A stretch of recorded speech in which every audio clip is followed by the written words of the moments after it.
is the lover, Allah who is Ar-Rahman, Allah who is Al-Mannan. একটা মাপকাঠি আছে, এই মাপকাঠির ভেতরে থেকে যত ভক্তি, যত ভালোবাসা, যত আন্তরিকতা সবকিছু মাপকাঠির ভেতরে থেকে। এই মাপকাঠির বাইরে চলে গেলে আল্লাহ কাউকে ছাড়বে না। এটা মনে রাখবেন, শরীয়ত কিন্তু কারোর বাপের সম্পত্তি নয়। শরীয়ত কিন্তু, ইসলাম কিন্তু এটা কারোর কেনা সম্পত্তি নয়। আপনি আমি যা বলে দেবো হবে না, এটা মাপকাঠি আমার আল্লাহ সিলেক্ট করে দিয়েছেন, আমার রাসূল শিখিয়ে দিয়েছেন। এই মাপকাঠির ভিতরে থেকে আপনাকে চলতে হবে। ওয়ালা তা'তাদু, সীমা লঙ্ঘন করবেন না। ইন্নাল্লাহা লা ইউহিব্বুল মুতাদিন, নিশ্চয়ই আমি আল্লাহ সীমা লঙ্ঘনকারীদেরকে পছন্দ করি। সুতরাং ভাইরা আমার, এই সীমা অতিক্রম যদি কেউ করে ফেলে তাহলে কিন্তু আল্লাহ ছাড়বে না। এজন্য খুব হিসাব করে আপনাকে চলতে হবে, খুব হিসাব করে। আপনার ভেতরে যেমন নামাজ লাগবে, আপনার ভেতরে তেমন রোজা লাগবে, আওকাত থাকলে হজ করতে হবে, যাকাত দিতে হবে। শুধু তাই নয়, আপনার মা-বাপ থাকলে মা-বাপের সঙ্গে ভালো আচরণ করতে হবে, মাটি ভাষায় কথা বলতে হবে, মিষ্টি সুরে কথা বলতে হবে। শুধু তাই নয়, শুধু তাই নয়, আপনি বড় লোক বলে, আপনি নেতা বলে, আপনি উচ্চ শিক্ষিত মানুষ বলে, বা আপনার হাতে ঝান্ডা আছে বলে আপনি প্রতিবেশীর সঙ্গে খারাপ ব্যবহার করে লাল চোখ দিয়ে লাল চোখ দেখিয়ে চোখ দিয়ে পানি দিতে পারবেন না। এর হিসাব আপনাকে দিতে হবে। সুতরাং আপনি যেমন পজিটিভ মানবেন, অনুরূপভাবে নেগেটিভ আপনাকে ছেড়ে দিতে হবে। তবে আল্লাহর বিধান মানা হবে। কোরআন স্পষ্ট ঘোষণা দিয়েছে, তা'মুরুনা বিল মা'রুফ ওয়া তানহাউনা আনিল মুনকার। আল্লাহ স্পষ্ট ঘোষণা দিয়েছে। এইজন্য আসল ভাই ভুল বুঝবেন না। আসেন, যেমন নামাজ পড়া শুরু করেছেন, মুখে দাড়ি রাখা শুরু করেছেন, পাশাপাশি আল্লাহকে ভিতরে ঢুকাতে হবে। ঢুকিয়ে আপনি কারবারে মানুষকে ঠকাতে পারবেন না। কারবারে আপনি মাল বিক্রি করতে গিয়ে, পণ্য বিক্রি করতে গিয়ে মিথ্যা বলতে পারবেন না। মিথ্যার উপরে কসম খেতে পারবেন না। আপনি প্রতিবেশীকে কষ্ট দিতে পারবেন না। মানুষের সঙ্গে আপনি কড়া ভাষায় কথা বলে লোকের চোখ দিয়ে পানি ঝরাতে পারবেন না। আপনার বাড়িতে একটা এতিম এসেছে, তার চোখ দিয়ে পানি ঝরাতে পারবেন না। একটা ভিক্ষুক আপনার দরজার সামনে এসে হাত রেখেছে, 10টা টাকা না দিয়ে লাল চোখ দেখিয়ে ঘর পাঠিয়ে দিতে পারবেন না। আপনি জানেন না, জীবনে একটা অন্যায় করলে আমার আল্লাহ নারাজ হয়ে গেলে সেটাকে যদি আল্লাহ কৈফিয়ত করে, তার হিসাব দেওয়া কিন্তু কঠিন হয়ে যাবে। আপনি জানেন না, আর জীবনে একটা ভালো কাজ যদি আমার আল্লাহর পছন্দ হয়ে যায়, তাহলে তার কপালটা খুলে যাবে, জান্নাত তার জন্য হয়ে যাবে। জোরে বলতে পারেন না? জীবনে একটা ভালো কাজ করলে যার কপাল খুলে যেতে পারে, আল্লাহর পছন্দ হয়ে যাবে। এটা মনিবের পছন্দ হওয়ার ব্যাপার। মনিব কাকে বেনিফিট করবে সেটা মনিবই জানে। কোন মানুষ বলতে পারবে না। আপনার 10টা কারিগর কাজ করে, 10টা কারিগর কাজ করে, 10টা কারিগরকে আপনি বলে দিয়েছেন এই কাজ করতে হবে, ওই কাজ করতে হবে, ওই কাজ করতে হবে, এই কাজ করতে হবে, 5টা কাজ বের দেখিয়ে দিয়েছেন। এই 5টা কাজ করলে তবে মান্থলি তোমার স্যালারি কত? 10,000 টাকা। কিন্তু একটা কারিগর, ওই 10টার ভেতরে একটা কারিগর, ওই একটা কারিগর, ওই একটা কারিগর, 10টার ভেতরে একটা কারিগর, মালিকের প্রতি তার আন্তরিকতা বেড়ে গেল। আন্তরিকতা বেড়ে যাবার কারণে মনিবকে বলতে হয় না, সে একটা থেকে যখন যেটা মনে হয় করে দেয়। কিরকম? একটা মিসাল আপনাদের সামনে দিই। মনিব বাইকটা রেখেছে, মোটরসাইকেলটা রেখেছে, কোসপুকুর বাজার থেকে মোটরসাইকেলটা নিয়ে এসে রেখে দিয়েছে। মোটরসাইকেলটা যখন নিয়ে এসে রেখে দিয়েছে, তো বর্ষার সময় দেখি কাদা হয়ে গেছে। মনিব ঘরের ভিতরে চলে গেছে, মালিক ঘরের ভিতরে চলে গেছে, বাইকটা বাইরে রাখা আছে। কিন্তু ওই 10টা কারিগরের ভিতরে একটা কারিগর, সে মালিকের প্রতি এত মহব্বত, আন্তরিকতা বেড়ে গেছে, সে দেখে বলল আমারই মালিকের গাড়ি, এটা বাইকটা এখানে রেখে দিয়ে গেছে, বাইকটা কাদা হয়ে আছে, কি দরকার আছে, এটা তো আমারই মালিক, আমার তো পথ পানি, অসুবিধা কি আছে? একটু সাবমার্সেল কল লাগানো আছে, পাইপ লাগানো আছে, পানিটা নিয়ে এসে ধুয়ে দিই, পাইপটা লাগিয়ে দিয়ে ভালো করে এদিক ওদিক করে ধুয়ে মোটরসাইকেলটাকে সুন্দর করে পরিষ্কার করে ধুয়ে দিয়ে রোদে দাঁড় করিয়ে দিল। একেবারে শুকনো কাপড় দিয়ে মুছে পরিষ্কার পরিচ্ছন্ন করে দিল, সুন্দর করে দিল মোটরসাইকেলটাকে, রোদে দাঁড় করিয়ে দিল। কোম্পানি যখন আবার মোটরসাইকেলটা চাপতে যাচ্ছে, তখন দেখছে মোটরসাইকেল চকচক করছে। জিজ্ঞাসা করলে, হ্যাঁ আমার মোটরসাইকেল কে দিল? তখন 10টা টক কারিগরের ভিতরে ও বলছে আমি জানি না, ও বলছে আমি জানি না, ও বলছে আমি বলতে পারবো না, ও বলছে আমি জানি না। একটা কারিগর তখন একটু হাসি মুখে বলছে দাদা আমি ধুয়ে দিয়েছি। তোকে কে বলে? আমাকে কেউ বলে না, আমার মনটা চাইলো কাদা হয়ে আছে, আমার মালিকের গাড়ি তো আবার কোথাও কাজে কাজে বেরিয়ে যাবে, তাড়াহুড়ো করে কাদা গাড়ি নিয়ে ঘুরবে, মন চাইলো পানিটা নিয়ে এসে ধুয়ে দিলাম। তখন কোম্পানি বুঝতে পেরে গেল এই মানুষটাকে আমি কোনো কাজ না বললো কিন্তু নিজে থেকে করে দিয়েছে, মানে তাহলে আমার প্রতি তার একটা আন্তরিকতা আছে, ভালোবাসা আছে, সে আমাকে অন্তর থেকে মহব্বত করে। পাঞ্জাবিটা খুলে রেখে দিয়েছে, পাঞ্জাবিটা একটু নোংরা হয়ে আছে, কারিগর বলতে হয় যে সেই কারিগর দ্বিতীয় দিনে আবার নিয়ে ধুয়ে দিয়েছে, ধুয়ে রোদে শুকিয়ে দিয়েছে। কে করলো? তখন 9টা কারিগর বলছে আমরা করিনি, একটার ভিতরে বলছে সেই কারিগরটা বলছে দাদা আমি করে দিয়েছি, মনে হলো পাঞ্জাবিটা নোংরা হয়ে আছে দিলাম। তখন মালিক বুঝতে পেরে গেল যে 8টা আর এরা 8টা কারিগর আর এ সমান নয়। 8টা কারিগরকে আমি যে কাজ করি খালি সেটাই করে, পয়সার জন্য করে, কিন্তু একে পয়সা আমার প্রতি একটা আলাদা ভালোবাসা আছে, আমাকে ভালোবাসে, শ্রদ্ধা করে, তাহলে এর অন্তরে আমার মহব্বত আছে। তখন কোম্পানি বুঝতে পেরে গেল মাসে যখন স্যালারি দিচ্ছে না, বেতন দিচ্ছে না, বেতন দেওয়ার সময় ওই কোম্পানি তখন বাকিগুলোকে সব 10,000 করে হিসাব বুঝিয়ে দিত, কিন্তু কারিগরটা পাইপ দিয়ে দিত, কখনো আরো দিয়ে দিত, কখনো পাঞ্জাবিটা ধুয়ে দিত, তাকে দিচ্ছে 12,000 টাকা। তখন মালিককে 12,000 টাকা দেওয়া দেখে তখন কারিগর জিজ্ঞাসা করছে দাদা এত বেশি কেন? আপনার সঙ্গে তো কন্ট্রাক্ট হয়েছিল 10,000 টাকা, আপনি 12,000? তখন বলছে দেখো তোমাকে তো আমি কাজ এক্সট্রা দিই, তুমি নিজে নিজে করে দাও, আমাকে ভালোবাসো, আমারও তোমার প্রতি একটু ভালোবাসাটা বেড়ে গেছে বলে 2,000 টাকা বেশি দিচ্ছি। কিছু বুঝতে পারলেন? কথা কিছু বুঝতে পারলেন? আল্লাহ বলেছেন নামাজ পড়ো, আল্লাহ বলেছে রোজা রাখো, এটা তোমার জন্য বাধ্যতামূলক। কেন? তোমাকে আমি বানিয়েছি, পয়দা করেছি, সৃষ্টি করেছি, প্রেরণ করেছি, পৃথিবীর জমিনে তোমাকে আমি বানিয়েছি, তোমাকে বিবি দিয়েছি, ছেলে দিয়েছি, মেয়ে দিয়েছি, গাড়ি দিয়েছি, জমি জায়গা দিয়েছি, আত্মীয় দিয়েছি, কারবার দিয়েছি, ফিশারি দিয়েছি, মাছ পুকুরের মাছ দিয়ে পুকুর দিয়েছি, তোমাকে ইট ভাটার মালিক করেছি, এত কিছু দিয়েছি, তোমাকে কিন্তু আমি আল্লাহর হুকুমটা মানতে হবে, নামাজ পড়ো, রোজা রাখো, এটা বাধ্যতামূলক, এটা তোমাকে করতেই হবে। পাশাপাশি যেগুলোকে আমি আল্লাহ মানা করেছি নিষিদ্ধ কাজগুলোকে বর্জন করতে হবে, তাহলে এগুলো তোমার সিস্টেমের মধ্যে, এই সিস্টেমের মধ্যে যেগুলো সেগুলো করতে হবে। কেন? এটা বাধ্যতামূলক। কোরআন স্পষ্ট ঘোষণা দিয়েছে ইয়া আইয়ুহান নাসু আবুদু রাব্বাকুমুল্লাযী খালাকাকুম ওয়াল্লাযীনা মিন ক্বাবলিকুম লাআল্লাকুম তাত্তাকুন। হে মানুষ জাতি জানো সকল তোমরা আল্লাহর ইবাদত করো যিনি তোমাদেরকে সৃষ্টি করেছেন, তোমাদের পূর্ববর্তী মানুষদেরকে সৃষ্টি করেছিলেন। উদ্দেশ্য অন্য কিছু নয়, একটাই উদ্দেশ্য লাআল্লাকুম তাত্তাকুন, যাতে করে তোমরা পরেজগার মুত্তাকি খোদা ভীরু হতে পারো। জোরে বলতে পারেন না? আরো জোরে বলতে পারেন না? তাহলে আল্লাহ বলেন এগুলো তোমাদের করতে হবে বাধ্যতামূলক।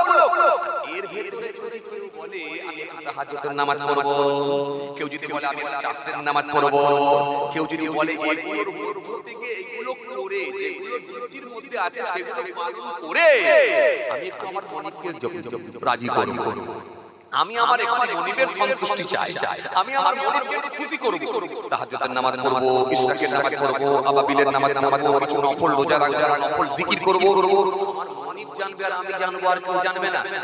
যখন সেগুলো এক্সট্রা করে নিতে পারবে তখন আমার যদি তার উপর রাজি হয়ে যায়, ওই কাস্টমারের উপর রাজি হয়ে যাওয়ার মতো আল্লাহ ইচ্ছা করলে তাকে বেনিফিট দিতে পারে। কি আল্লাহ ইচ্ছা করলে তাকে তখন আল্লাহ যদি করে নেয়, আল্লাহ তার জামানের দোয়াকেও কবুল করে নিতে পারে। ও বান্দা এবারে বল, বড় পীর সাহেব এমন জিকির করলেন মনিবকে জয় করে ফেললেন, মনিবকে রাজি করে ফেললেন। কি এত ইবাদত করলেন, আল্লাহ খুশি হয়ে গেল। ও বান্দা কি লাগবে বল, আল্লাহ একটু পানির উপর দিয়ে রাস্তা বানিয়ে দিলে ভালো হয়, চলো তুমি আমাকে রাজি করেছো, আমি তোমার উপরে খুশি, কেন আমি আল্লাহর ওয়াদা আছে ফাসকুরুনি আযকুরুকুম, যে বান্দা আমি আল্লাহকে ডাকে স্মরণ করে আমি আল্লাহও তাকে স্মরণ করব। মান জান্না ওয়াজাদা, जिसने कोशिश किया उसने पाया, যে চেষ্টা করবে সেই সফল হবে, চেষ্টা যার মধ্যে নাই সফলতা তার মধ্যে আসতে পারে না। সুতরাং তুমি আমাকে রাজি করেছো, আমি আল্লাহ তোমার উপর রাজি, চলো পানির উপরে তোমার জন্য রাস্তা বানিয়ে দিয়েছি। একটু জোরে বলবেন না? এই জন্যই তো বড় পীর হয়েছিলেন। কে বড় পীর? তিনি তো আমার আল্লাহকে রাজি করে ফেলেছিলেন। এক্সট্রা এমন কাজ করেছেন আমার আল্লাহ খুশি হয়ে গেছে, উনি রাজি হয়ে গেছে। কোন বড় পীর? যে বড় পীর সাহেব বলেন मैंने एक साल না খায়া না পিয়া না সোয়া, আমি এক বছর খাই না, পান করি না, ঘুমাই না। জোরে বলবেন না? আরো জোরে বলবেন না? मैंने 40 साल ऐसा कि ওযু से सुबह की नमाज पढ़ा, আমি 40 বছর এসার ওযুতে ফজরের নামাজ পড়েছি। আরো জোরে হয় না? और 15 साल सारे रात एक पांव पर खड़ा होकर सुबह से खत्म करता रहा। 15 বছর এক পায়ের উপরে দাঁড়িয়ে অপর পা তুলে নিয়ে আবার এক পায়ের উপরে দাঁড়িয়ে অপর পা তুলে নিয়ে এই রকম ভাবে আমি কোরআন শরীফ খতম করেছি। রাজি মনিব রাজি খাজা গরিবে নওয়াজ এমন ইবাদত করেছে মনিব রাজি, ফুরফুরা আবু বকর সিদ্দিক রাহমাতুল্লাহ আলাইহি এমন ইবাদত করেছে মনিব রাজি। তাহলে আপনি ইচ্ছা করলে 5 নম্বর করতে পারেন আর আপনি ইচ্ছা করলে ইশতার মার্ক দিতে পারেন যদি আপনি চেষ্টা করেন। কি পারে সেটা কিন্তু আপনার থাকবে। আর যদি মনে হয় যে আমি অত পারবো না, আমি আমার নিজের কথা বলছি, আমি পারিনি, কিন্তু মনে রাখবেন আপনি যদি পারেন তো ইনশাআল্লাহ পারতে পারেন। কিন্তু আপনাদের কথা বলছি, আপনার ইচ্ছা করলে আল্লাহ যদি রাজি হয়ে করে যাবে। কিন্তু আমি এটুকু বলি যে আল্লাহ ওলি যদি না হতে পারি, ওলির জুতোর ধুলো অন্তত করে দিও, তাহলেও আমার জীবনটা ধন্য হয়ে যাবে। ওলির জুতোর ধুলো হতে পেরেছি ও মুসলমান। কিন্তু আপনাকে আমি যেটা বুঝাতে চাইছিলাম, যদি আপনি বেশি না করতে পারেন, কিন্তু মনিব যেগুলো আপনার দায়িত্ব দিয়েছেন, যেগুলো আমাদের মধ্যে চাপিয়ে দেওয়া হয়েছে, যেমন 5 ওয়াক্ত নামাজ, একটা মাস রোজা, এগুলো আল্লাহ যেগুলো বাধ্যতামূলক করেছে ফারজে আইন, এটুকু অন্তত ছাড়বেন। এটুকু যদি রেখে আমার আল্লাহ দরবারে একটু দেখে বলতে পারেন, বাবু বাবু তুমি ক্ষমা করে দাও, আল্লাহ ইচ্ছা করলে maaf করে দিতে পারে, ক্ষমা করে দিতে পারে। মাবুদ এইটুকু করেছি, তুমি ক্ষমা করে দাও। হে তরুণিয়া নওজওয়ান জামাকেরা, হে আমার মুরব্বিয়ানেরা, বাবারা শুনে কে দিন বাবা, বাবারা জেনে কে দিন বাবা। কেননা এই পৃথিবীর জমিনে কেউ বেঁচে থাকবে না শুধুমাত্র সময়ের অপেক্ষা। কখন আল্লাহ কাকে ডাকবে চলে যেতে হবে। ও বাবাজি আমার ভাইরা, এই পৃথিবীটা হলো ক্ষণস্থায়ী, চিরস্থায়ী কিন্তু নয়। যখনই আমার মাবুদ থাকবে, যে অবস্থায় থাকো না কেন, আমার আল্লাহটাকে সাড়া দিতে হবে। সেটা সাইকেল চালাতে চালাতেও হতে পারে, চায়ের দোকানে টুলের উপরে বসে থেকেও হতে পারে, বাড়িতে শুয়ে থাকা অবস্থাতেও হতে পারে, মাঠে সবজি তুলতে গিয়েও হতে পারে, গাড়ি চালাতে গিয়েও হতে পারে। মাবুদ আপনাকে যখন ডাকবে তখনই মাবুদকে সাড়া দিতে হবে। যেহেতু কোরআন স্পষ্ট দিয়েছে, 4 পারা পৃষ্ঠা, কুল্লু নাফসিন যায়িকাতুল মউত। ও বান্দা, মৃত্যুর স্বাদ প্রত্যেকটা জীবকে মৃত্যুর স্বাদ গ্রহণ করতে হবে। কেউ মৃত্যুর হাত থেকে রেহাই পাবে না। আল্লাহ অন্য জায়গায় বললেন 5 পারা 9 পৃষ্ঠা, আইনামা তাকুনু ইদরিকুমুল মাউত ওয়ালাউ কুনতুম ফি বুরুজিন মুশাইয়াদা। বান্দা তোমরা মৃত্যুর ভয়তে যেখানে পলায়ন করো না কেন, মজবুত কেল্লার মধ্যে গিয়ে, লোহার সন্দুকের মধ্যে গিয়েও বান্দা যদি আত্মগোপন করো, আমি আল্লাহ বলে মৃত্যুর হাত থেকে রেহাই পাবে না। আল্লাহ সুন্দর করে বললেন, ইযা জা আজালুহুম লা ইস্তাখিরুনা সাআতান ওয়া লা ইস্তাগদিমুন। ও বান্দা, মৃত্যুর যে সময় নির্ধারণ করে দেয়া হয়েছে, 1 মিনিট আগেও হবে না, পরেও হবে না। জাস্ট টাইমে, যত সময়ে তুমি যেখানেই থাকো না কেন, তোমাকে মৃত্যুর স্বাদ গ্রহণ করতে হবে। কেউ রেহাই পাবে না, ছাড় পাবে না। এই জন্য আমার আল্লাহ কোরআনের মধ্যে সুন্দর করে জানিয়ে দিলেন, কাইফা তাকফুরুনা বিল্লাহি ওয়া কুনতুম আমওয়াতান ফাহিয়াকুম সুম্মা ইউমীতুকুম সুম্মা ইউহয়িকুম সুম্মা ইলাইহি তুরজাউন। কেমন করে তোমরা আমি আল্লাহর সঙ্গে কুফরি করো? তোমরা তো ছিলে মৃত, আমরা সবাই ছিলাম মৃত। বয়স আজ আমাদের হয়েছে 40 বছর, 42 বছর আগে কিন্তু মায়ের পেটেও আসি না। বয়স আজকে আমাদের হয়েছে 38 বছর, 40 বছর আগে মায়ের পেটেও না। তোমরা সবাই মৃত ছিলে, তোমরা সবাই মৃত ছিলে, আমি আল্লাহ তোমাদেরকে জিন্দা করেছি। আবার তোমাদেরকে মৃত্যুবরণ করতে হবে, যেমন তোমাদের পূর্ববর্তী মানুষগুলো যেমন সব মৃত্যুবরণ করেছে। সুম্মা ইলাইহি তুরজাউন, সেদিনে তো তোদেরকে আমার কাছে গিয়ে ফিরে আসতে হবে। সুতরাং আল্লাহর কাছে যখন ফিরে যেতে হবে, পালাবার কোনো জায়গা না। এই জন্য আমার আল্লাহ সুন্দর করে বললেন, ওয়াত্তাকু ইয়াওমান তুরজাউনা ফীহি ইলাল্লাহ সুম্মা তুওয়াফা কুল্লু নাফসিন মা কাসাবাত ওয়া হুম লা ইউযলামুন। আল্লাহ সুন্দর করে বললেন, ওই দিনকে তোমরা ভয় করো যেদিনে তোমাদেরকে আমার কাছে ফিরে আসতে হবে, যেদিনে তোমাদেরকে আমার কাছে চলে আসতে হবে, আমার কাছে চলে আসতে হবে। সেই দিনকে তোমরা ভয় করো যেদিনে প্রত্যেকের আমলগুলোকে তাদের সামনে তুলে ধরা হবে। সুম্মা ইলাইহি তুরজাউন, আমার আল্লাহ সুন্দর করে বললেন, সেদিনে তোমাদেরকে আমার কাছে ফিরে আসতে হবে। ওহুম লা ইউযলামুন, সেদিনে কিন্তু কারোর উপর জুলুম করা হবে না, সেদিনে কারোর উপর অত্যাচার করা হবে না। সেই দিনটাকে তোমরা ভয় করো। এত রিয়া নওজওয়ান জমাকে হে আমার মুরব্বিয়ানেরা, শুনে রেখে দিন বাবা, এই পৃথিবীর জমিনে আমার রব্বুল আলামিন আল্লাহ কিছুদিনের জন্য আমাদেরকে পাঠিয়েছেন বাজার করার জন্য। এই পৃথিবীটা আমাদের জন্য একটা প্রতীক্ষালয়, এই পৃথিবীটা আমাদের জন্য একটা বাস স্ট্যান্ড, এই পৃথিবীটা আমাদের জন্য একটা প্রতীক্ষালয়। ট্রেন আসবে, স্টেশনে গিয়ে দাঁড়িয়ে আছো, ট্রেন আসবে, উঠে চলে যাবে, প্রতীক্ষালয় ফাঁকা হয়ে যাবে। বাস আসবে, উঠে চলে যাবে, প্রতীক্ষালয় ফাঁকা হয়ে যাবে। স্টেশনে গিয়ে দাঁড়িয়ে আছো, ট্রেন আসার অপেক্ষা করছো, ট্রেন আসবে, উঠে চলে যাবে। ট্রেন প্ল্যাটফর্ম দেখবে ফাঁকা হয়ে যাবে, মানুষ নাই। প্রতীক্ষালয়ে দাঁড়িয়ে আছো, বাস আসবে, উঠে চলে যাবে।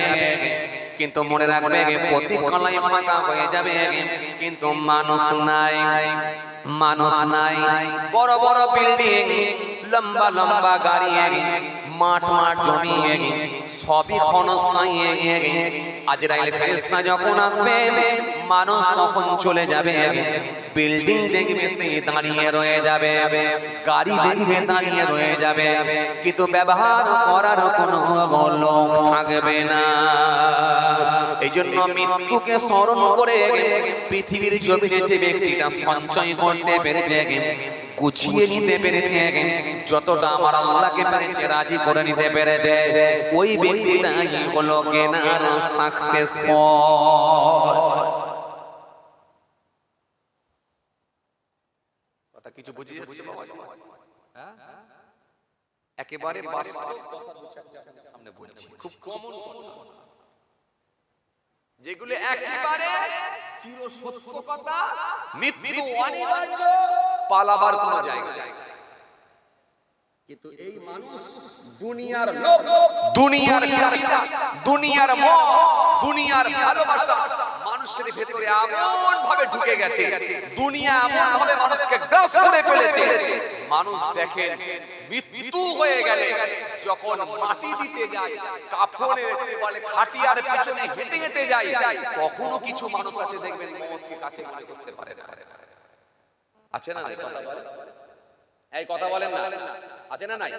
খাটিয়ায় চাপিয়ে যখন কাঁধে তুলে নিয়ে কলেমা জিকির করতে করতে যায়, কিছু ছেলে আছে শেষ কাতারে দাঁড়িয়ে দাঁড়িয়ে দাঁড়িয়ে থাকে, শেষ লাইনে যখন আসে কেউ দেখবেন খৈনি ডলতে আসছে, কেউ দেখবেন গুটকা মেরে দিয়ে ধোঁয়া ছাড়তে ছাড়তে আসছে, তারা মনে মনে ভাবছে মাটি দিতে যাচ্ছি, মানে একটা বড় কাজে যাচ্ছি, একটু অন্তত খেটে নিয়ে তৈরি হতে হবে, একটু প্রস্তুতি নিয়ে যেতে হবে, এটা প্রস্তুতি নিচ্ছি। অনেক মুসলমান আবার আছে দেখেন মাটি দিতে যাবে, গিয়ে কবরস্থান পুরো ভিড় হয়ে গেল, কবরস্থানে লোকজন ভরে গেছে, তখন বলছে ওই কবরস্থানে তো লোকজন ভরে গেছে, চল ওই দিকে যাই। ওই দিকে গিয়ে আলের মাথায় বসে কে বড় বাড়ি করেছে, কে হঠাৎ গাড়ি কিনেছে, কার পুকুরে কেমন মাছ হয়েছে, যত রকমের আলোচনা ওখানে চালিয়ে দিয়ে দুটো বিল টান দিয়ে আবার কবরস্থানে গিয়ে বলছে মিনহা খালাকনাকুম ওয়া ফিহা নুঈদুকুম ওয়া মিনহা নুখরিজুকুম তারাতান উখরা। বিড়ি মেরে দিয়ে গন্ধ ধোঁয়া বেরোচ্ছে, ওখানে গিয়ে বলছে মিনহা খালাকনাকুম। তো এই মুসলমানের লজ্জাটা কবে হবে একবার বলেন, কবে হবে? কবরস্থানে গেলেও যদি বুকের ভেতরে কম্পন না হয়, কবরস্থানে গেলেও যদি বুকের ভেতরে একটু ভয় না ঢোকে, কবরবাসীদের দিকে তাকালে যে কতগুলো কবরগুলো সব বদ্ধ হয়ে ভেঙে নিচের দিকে ঢুকে গেছে, বাঁশগুলো সব নিচের দিকে চলে গেছে, কারো কবরে বড় বটগাছ হয়ে গেছে, কারো কবরে জঙ্গল হয়ে গেছে, এখানে গিয়েও যদি সে একটু সচেতন না হয়, এখানে গিয়েও যদি আল্লাহর ভয় ভীতি না ঢোকে, এ মুসলমানের কি পৃথিবীতে আর কোথাও ভয় ডর ঢুকবে বলে মনে মনে কথা কি বুঝতে পারছেন বাবাজি? আসেন, বুঝবেন না আমাকে, দুটো কথা বলে যাচ্ছি, কোরআন হাদিস থেকে বোঝার চেষ্টা করেন, নিজেকে বাঁচাবার চেষ্টা করেন, খুব ভালো করে শুনেন বাবাজি আমার ভাইরা। অন্যজনকে নিয়ে ভাবার দরকার নেই, নিজেকে নিয়ে ভাবতে হবে। আমরা প্রত্যেকেই যদি নিজেরা নিজেকে নিয়ে যদি ভাবতে পারি, নিজেকে যদি ভাবাতে পারি, তাহলে জানবেন এটাই হচ্ছে আমাদের সফলতা। আর যদি অন্যজনকে নিয়ে ভাবেন তাহলে আপনি ডুববেন। যত অন্যজনকে নিয়ে ভাববেন তত নিচে যাবেন, আর নিচে নিজেকে নিয়ে যত ভাববেন তত উপর দিকে উঠবেন। খুব ভালো করে শুনুন, তত উপর দিকে আপনি উঠবেন যত নিজেকে নিয়ে ভাববেন, নিজেকে যত ভাবাতে পারবেন। হে তরুণীরা, নওজোয়ান জওয়ানেরা, হে আমার মুরব্বিয়ানেরা, শুনে রেখে দিন বাবা, মাধ্যমিক পরীক্ষার্থী মাধ্যমিকের পরীক্ষা দেবে, বাপ শখ করে বেটাকে বলল বেটা বাজারে যাও বেটা, আজকের বাজারটা তুমি করে নিয়ে এসো, কেন হায়াত মওতের কথা কিছুই বলার নাই, কোন সময় আমার মৃত্যু হয়ে যাবে, সংসারের দায়িত্ব একদিন তোমার মাথায় আসবে, বেটা তুমি একটু আমার সামনে যাও, বাজারটা তুমি করে নিয়ে এসো, কেমন বাজার করতে শিখেছো আমি দেখব। ও ভালো করে শুনো, এই কি হলো, ইদিগুদি করছো, আমার দিকে তাকা, বাপ ছেলেকে বলছে বাজারে যাও, কারণ ছেলেটা বড় হয়েছে, মাধ্যমিক পরীক্ষা দিতে মানে 17 বছর বয়স হয়ে গেছে, 18 বছর বয়স হয়ে গেছে, 17 বছর বয়স হয়েছে, যথেষ্ট বড়। দেখি ছেলেটা কতটা, ছেলেটা আমার কতটা বিচক্ষণ হতে পেরেছে, ছেলেটা কতটা দুনিয়া বুঝেছে, একটু দেখি টেস্ট করা দরকার। আমি বাপ আছে না কি বাপ থাকা অবস্থায় ছেলেকে প্রতিষ্ঠিত করে দেওয়ার চেষ্টা করে, এরকম কিছু বাপ আছে না নাই, যারা দুনিয়ার সম্পর্কে খুব বেশি সচেতন, কথা বলছেন দেখেন, আছে না নাই?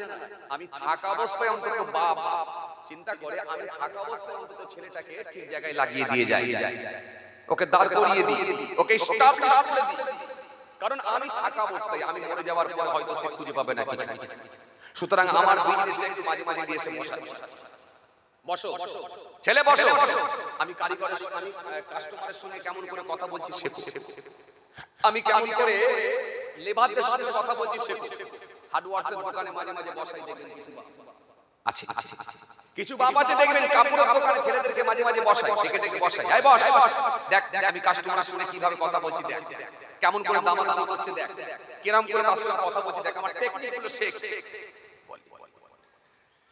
এখন যে মাধ্যমিক পরীক্ষা দেবে, মাধ্যমিকের পরীক্ষা দেবে পরীক্ষার্থী, ও ছেলেটাকে বাপ বলছে বেটা তুই বাজার করে নিয়ে আয়, তুই আজকে দেখি কেমন বাজার করতে পারিস, বাপ ঘরে আছে গেছে ছেলে বাজার করতে গেছে, বেটা বলছে আব্বা কি কি নেব?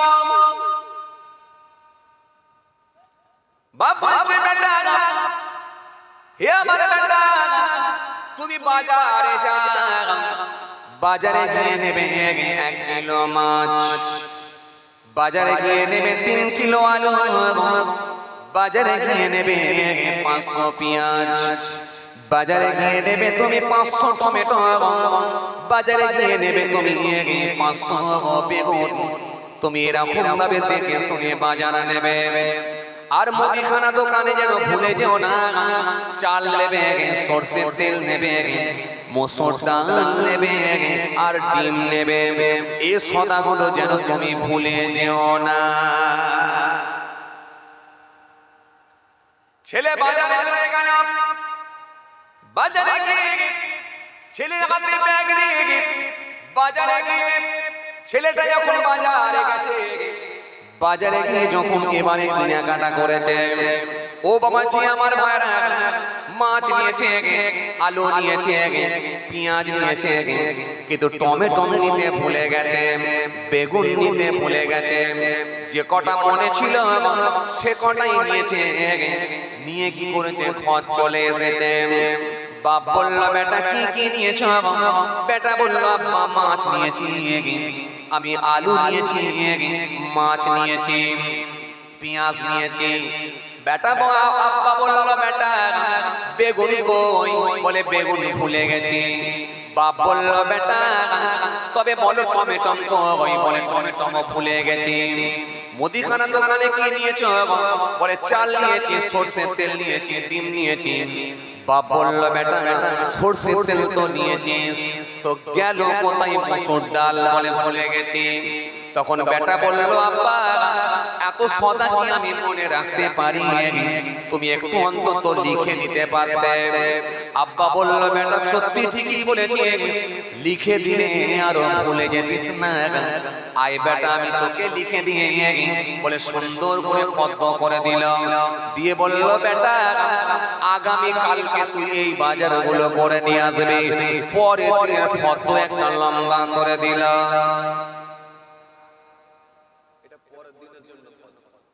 শুনছেন কথা? পরের দিনের জন্য পদ্ম। পরের দিনের পদ্মটা নিয়ে ছেলে আর রাখতে না পেরে দ্বিতীয় দিনের ওই পদ্মটা নিয়ে বাজারে চলে গেল। মুরগির দোকান থেকে গোশত কিনবে, আলু কিনবে, পেঁয়াজ কিনবে, আদা কিনবে, রসুন কিনবে। আর মুদিখানা দোকানে এসে মুড়ি কিনবে, চাল কিনবে, চিনি কিনবে, ডিম কিনবে।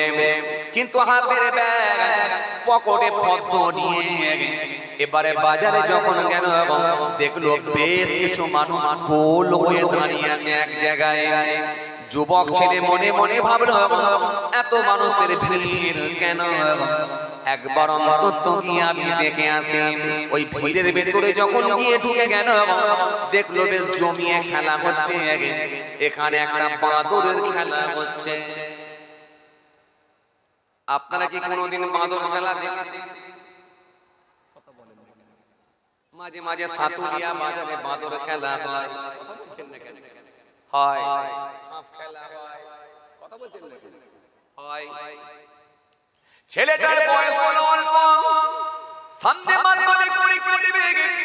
এই 17 প্লাস। এই ছেলেটা মনে মনে ভাবলো একটু অন্তত বাঁদর খেলাটা দেখে নি। কারণ আব্বা বাজার করতে বলেছে ঠিকই, দোকান করতে বলেছে ঠিকই, বাজারে তো বেশি মাল কিনতে হবে না, অন্তত একটু বাঁদর খেলা দেখি। ছেলেটাকে যখন বাঁদর খেলা দেখতে এমন মেতে গেল, বাঁদর খেলা দেখতে দেখতে দেখতে দেখতে ঘন্টার পর ঘন্টা কেটে গেল। সবজি বাজারে 2-4টে সদা যা ছিল নিয়ে নিল। কিন্তু একটা সময় যখন এবারে সাতুরিয়া বাজার থেকে দোকানে গেল, দোকানে এসে দেখছে মুদিখানা দোকানদার ঝাপখানা ফেলছে। বলো যুবক ছেলেটা তাড়াতাড়ি করে গিয়ে বলল ও চাচা আমার ঘরে রান্না হবে না, তুমি আমাকে একটু চালটা দিয়ে দাও অন্তত। তুমি আমাকে অন্তত 500 আমাকে অন্তত চিনি দিয়ে দাও, মুসুর ডালটা 500 দিয়ে দাও। কিন্তু দোকানদার তখন ঝাঁপ বন্ধ করে দিয়েছে। আর যুবক ছেলেটা বারবার গিয়ে অনুরোধ করছে, রিকোয়েস্ট করছে। আচ্ছা আপনাদের কি মনে হয় ওই যুবকটার জন্য কি আর দোকানদার কি আবার দোকান খুলবে বলে মনে হয়?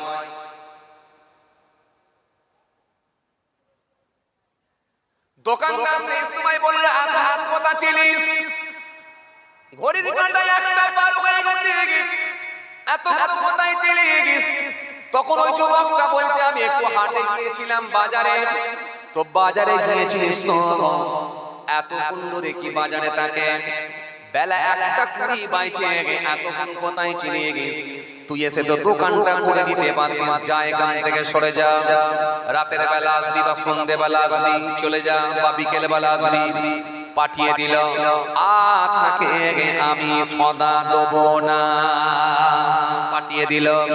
আচ্ছা এবারে বলেন ওই ছেলেটা যখন খালি ব্যাগ নিয়ে মুদিখানা দোকান না করে যদি বাড়িতে যায়, বাপ ওকে বকাবকি করবে কি করবে না? কথা বলেন না কেন? করবে না? বেটাকে বলছে বেটা কি হলো তুমি দোকান সদা কেন করলে না? বেটা তখন বলছে আব্বা দোকান সদা করি না, দোকান তো বন্ধ হয়ে গেছে। তখন বলছে বন্ধ হয়ে গেছে কেন? বেলা 10টায় তোমাকে আমি ছেড়েছি, দোকান বন্ধ তো হওয়ার কথা নয় ভাই। আর তুমি 1:30টা পর্যন্ত কোথায় ছিলে? কি বুঝাবে এবারে? যখন ছেলেটা এবারে করছে তখন বাপ বলছে দাঁড়া আমার সামনে আয়। তখন এবারে বড় ওই লাঠি কি মাটিতে থাকবে না পিঠে থাকবে? পিঠে পড়বে না ফাঁকে পড়বে? ছেলেটার পিঠে পড়বে না ফাঁকে পড়বে? কোথায়? জোরে বলো। পিঠে পড়বে। আমার আল্লাহ রাব্বুল আলামিন যখন এই পৃথিবীর জমিনে মানুষকে মানবার সৃষ্টি করার জন্য কোন সিদ্ধান্ত নিলেন, নিয়ে আমার আল্লাহ সমস্ত রূহ জগৎকে জিজ্ঞাসা করলেন বলো আলাস্তু বিরাব্বিকুম, আমি কি তোমাদের রব নয়? আমি কি তোমাদের আল্লাহ নয়? আমি কি তোমাদের স্রষ্টা নয়? আমরা সকলে তখন সমস্বরে উচ্চ আওয়াজে সবাই মিলে একই আওয়াজ নিয়ে বলেছিলেন ক্বালু বালা, অবশ্যই আপনি আমাদের রব, অবশ্যই আপনি আমাদের স্রষ্টা। আল্লাহ বললেন তাহলে পৃথিবীতে পাঠাবো, পৃথিবীতে গিয়ে তোমরা নামাজ পড়বে, পৃথিবীতে গিয়ে তোমরা রোজা রাখবে, আওকাত থাকলে হজ করবে, আওকাত থাকলে যাকাত দেবে, কিন্তু গরিবের মাল আত্মসাৎ করে নেবে না, মিথ্যা তোমরা বলবে না, সুদ তোমরা খাবে না, হিংসা তোমরা করবে না, জিনা ব্যভিচার করবে না, লোকের মাল মেরে নেবে না, গীবত তোমরা করবে না, তোমাদের ভিতরে অহমিকা ঢোকাবে না, তোমাদের ভিতরে মিথ্যা ঢোকাবে না, তোমরা এই অন্যায়গুলো করবে না। সকলে আমরা বললাম হ্যাঁ ঠিক আছে, ঠিক আছে, ঠিক আছে, ঠিক আছে বলে যখন চলে আসবো তখন বললাম আল্লাহ এই এত কিছু কি আমাদের মনে রাখা যায়? আল্লাহ বললেন দাঁড়া তাহলে পদ্ম করে দিচ্ছি। আল্লাহ বলেন পদ্ম করে দিচ্ছি, আর টেনশন না, আমি আল্লাহ পদ্ম করে দিলাম। পদ্মটা অন্য কিছু নয়, পদ্মটা হলো আমার কালাম, কালামুল্লাহ কোরআন শরীফ। আরো জোরে বলেন, আরো জোরে বলেন, পদ্মটা হলো আমার কালাম, কালামুল্লাহ কোরআন শরীফ। আর আমার নবীর বাণী হলো হাদিস শরীফ। বুঝতে যদি না পারো একদম তোমাদেরকে টিচার দিলাম, এই টিচারটার অন্য কেউ নয়, আতাকুম রাসূল ফাখুযুহু ওয়া মা নাহাকুম আনহু ফান্তাহু। আমার নবী তোমাদেরকে যা আদেশ করেন স্বতঃস্ফূর্তভাবে তোমরা গ্রহণ করো, আর নবী যেগুলো তোমাদের বারণ করে সেগুলো থেকে তোমরা বিরত থাকো, সেগুলো থেকে তোমরা পরহেজ করো। কারণ নবীর কথা আদেশ আর নিষেধ মানে আমি আল্লাহ আমার আদেশ আর নিষেধ। জোরে হবে না? আরো জোরে হয় না? ও আমার আল্লাহ যখন ফতোয়া করে দিচ্ছেন আর অবশ্যই ভুল হবে না। ওই ফল নিয়ে গিয়ে সব কিছু আমরা ঠিকঠাক ভাবে কমপ্লিট করে নেব, কিন্তু পৃথিবীর জমিনে আল্লাহ লম্বা সময় দিলেন 50 বছর নিয়ে যা, কাউকে আল্লাহ লম্বা সময় দিয়ে বলেন 62 বছর নিয়ে যা, কাউকে আল্লাহ লম্বা সময় দিয়ে বললেন 75 বছর নিয়ে যা, কাউকে আল্লাহ লম্বা সময় দিয়ে বললেন তুই 82 বছর নিয়ে যা। এই 82 বছরে এমন বাদর খেলায় তুমি মেতে গেলে, ফেরি নিয়ে মেতে উঠলে, তুমি ইট ভাটা নিয়ে মেতে উঠলে, তুমি 4টে গাড়ি কিনেছো আর দুটো হলে ভালো হয়, গাড়ি নিয়ে মেতে উঠলে, এই 82 বছর বয়সে তুমি সংসার নিয়ে মেতে উঠলে, সব কিছুই মেতে গেলে, কিন্তু খালি ব্যাগ নিয়ে যখন বাড়ি ফিরলে, বলো আপনি বলেছিলেন বাপ ছেলেকে মারবে, এবারে বলেন খালি ব্যাগ নিয়ে যদি ভেতরে ঢোকা হয় আমার রবের হাতে মার খেতে হবে কি হবে না ভাই? এবার আপনারা বলেন থাকে না মার পিটে?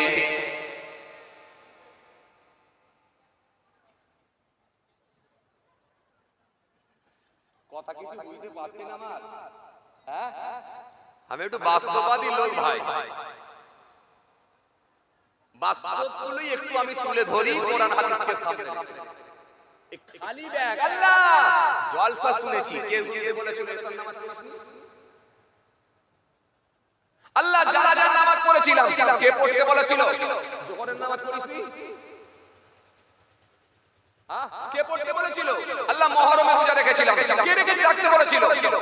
তুই এক মাস পরে রোজা আদায় করিসনি?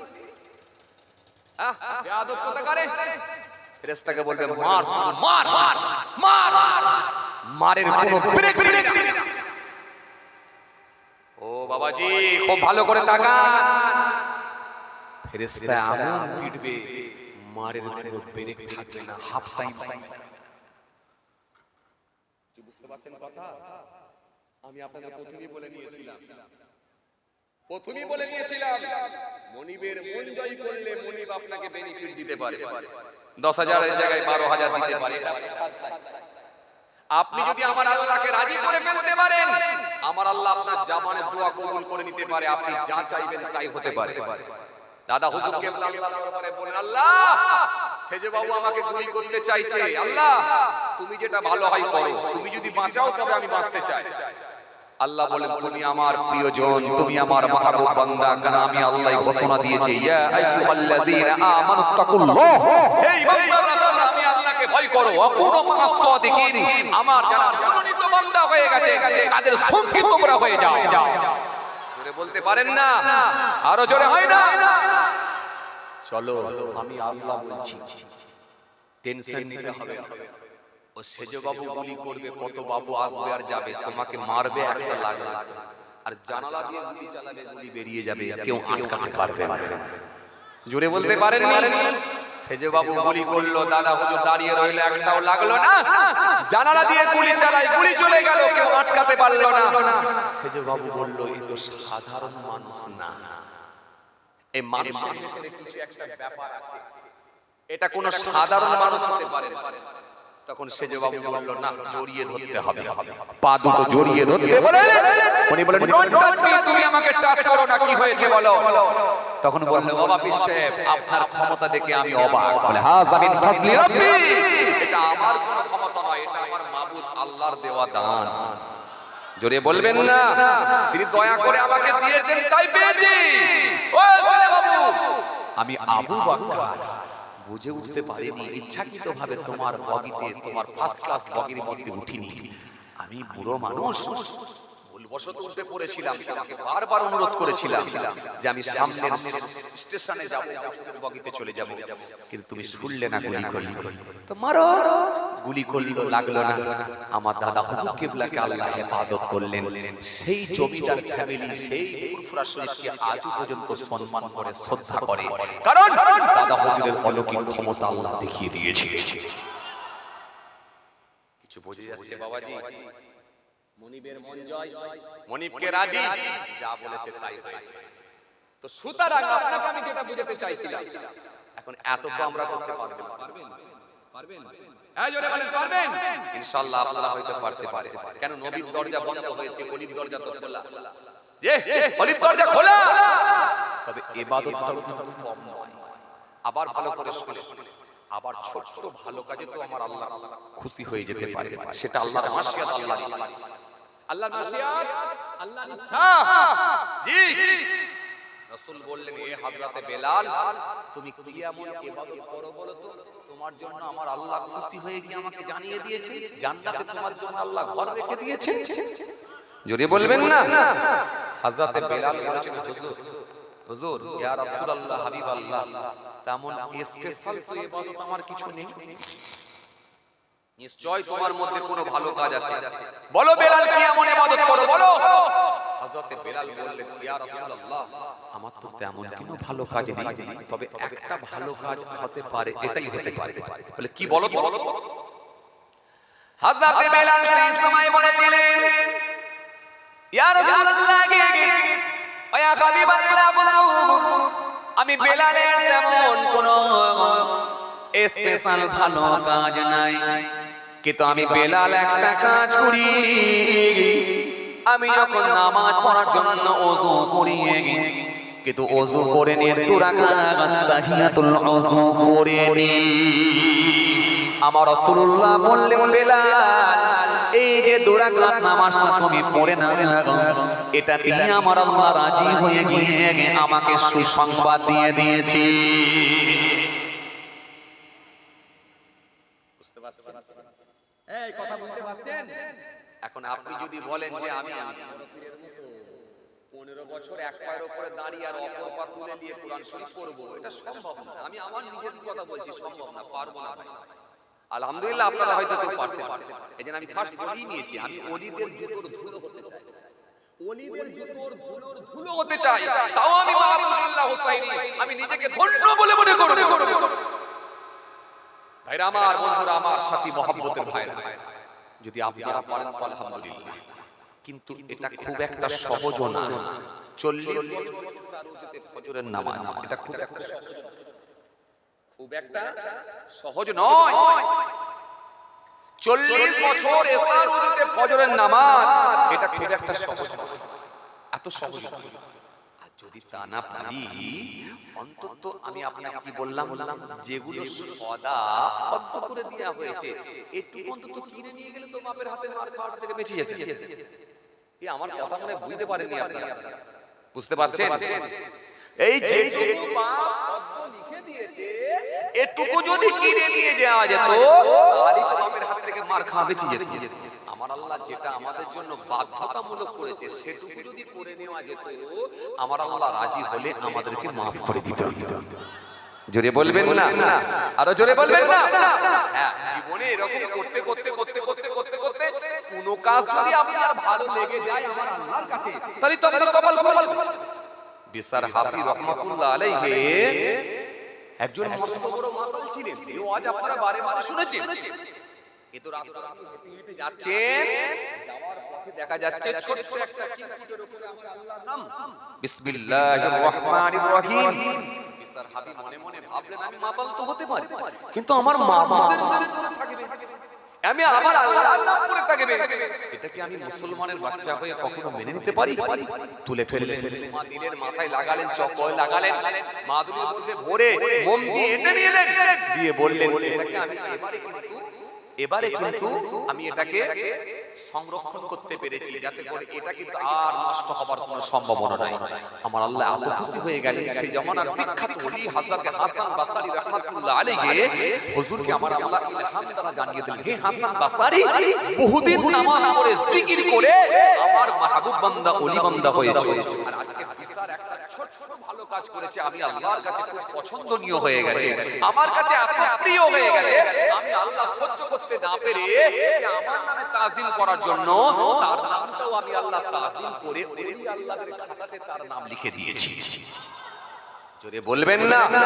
হে হাসান বসরি, যাও, থানায় পড়ে আছে বিসার, যাও ওখান থেকে গোসল করিয়ে তাকে কলেমা পড়িয়ে যাও, দেরি করো না, তাকে গিয়ে একটু সুসংবাদটা দিয়ে দাও। হযরত হাসান বসরি রাহমাতুল্লাহ আলাইহি হুজুর আপনাকে বললেন না, হুজুর আমার মাথায় পাগড়ি কানা লাগিয়ে দিয়ে হাতে লাঠি খানা নিয়ে টুক টুক টুক টুক টুক টুক করে একেবারে হেঁটে হেঁটে হেঁটে মদখানার সামনে গিয়ে পৌঁছে গেলেন। পৌঁছে গিয়ে একজনকে দেখতে পেয়ে বললেন, বাবা তোমাদের এখানে কি বিচার আছে বাবা? বুঝতে পারছেন? আজ ধারণা খারাপ হয়ে যাওয়ার জন্য কত মানুষ গুনাহগার হয়ে যায় খালি ধারণা খারাপ হওয়ার জন্য। আমাদের সমাজের মানুষ হলে কি বলতো, মদ খাওয়ার দিকে হুজুর যখন যাচ্ছে নিশ্চয় হয়তো হুজুর লম্বা লম্বা লেকচার মারলে হয়তো ফাঁকে ফাঁকে আড়ালে আড়ালে হয়তো টান দিচ্ছে, কিন্তু উনি মদ খাওয়ার জন্য নয় বরং মদখোরকে হেদায়েত করার জন্য গেছেন। এজন্য ধারণা করলেও অনেক মানুষ গুনাহগার হয়ে যাবে। আল্লাহ কোরআনের মধ্যে বলেছেন, তোমরা মানুষকে যেন ধারণা করো না, ধারণা করা থেকে তোমরা বিরত থাকো, তোমরা হিংসা করো না। ওয়া মিন শাররি হাসিদিন ইযা হাসাদ, তোমরা হিংসা করো না। রাসূল আপনি বলুন, হিংসুকদের হিংসা থেকে আমি পানাহ চাই। আল্লাহ লম্বা আয়াত দিয়েছেন, ওয়াদ্দা কাসীরুম মিন আহলিল কিতাব লাউ ইয়ারুদ্দুনাকুম মিন বাদি ঈমানিকুম কুফারা হাসাদাম মিন ইনদি আনফুসিহিম মিন বাদি মা তাবাyyana লাহুমুল হক ফাআফু ওয়াসফাহু হাত্তা ইয়াতিল্লাহু বিআমরিহি ইন্নাল্লাহা আলা কুল্লি শাইইন কাদির। ও বাবাজি, আমার ভাইরা, যে কথা বোঝাতে চাইছিলাম, এই পৃথিবীর জমিনে অনেক মানুষ ধারণা করেও গুনাহগার হয়ে যায়। আপনাদের এখানে একজন মানুষ 5 ওয়াক্ত নামাজ পড়ে, কিন্তু ফজরের নামাজ পড়ে যখন শান্তপুর বাজারে কুল্লি কাঁচা খেতে গেছে, লাল চা খেতে গেছে, হঠাৎ করে দেখা যায়, ও বাবাজি আমার ভাইরা, একজন ছেলে সে একটা লাল কালারের মোটরসাইকেল চালিয়ে আসছে, পেছনে আর একটা অপরিচিত লোক আসছে। কিন্তু যে লোকটা বসে বসে দেখলো লাল কালারের মোটরসাইকেল নিয়ে আসছে, পাশের লোকটাকে বলা বলি শুরু করে দিল, দেখ এই কয়দিন মাত্র দিল্লিতে কাজে গেছে, মাস 3 এখনই লাল গাড়ি কিনে ফেললো, দেখ নতুন গাড়ি।